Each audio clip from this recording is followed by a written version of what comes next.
I am the Tofu Golem. Please enjoy the video. You start by confirming compatibility. Make sure your device and your contacts run the required OS versions.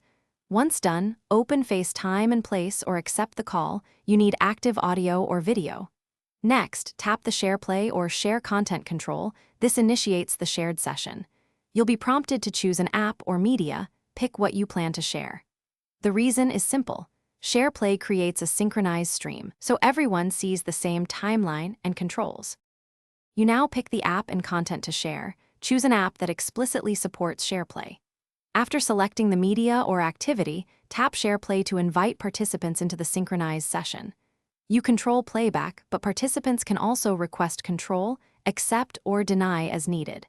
Make sure your network is stable because synchronization depends on low latency.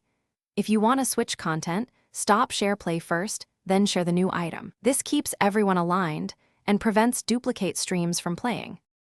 You finish by ending Shareplay through the FaceTime control or by stopping the shared app. This returns everyone to the regular call. Make sure to review participant permissions. Grant or revoke playback control so you avoid accidental skips.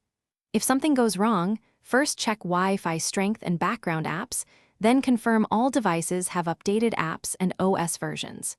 If lag or audio drift persists, have participants leave and rejoin the call or restart the shared app.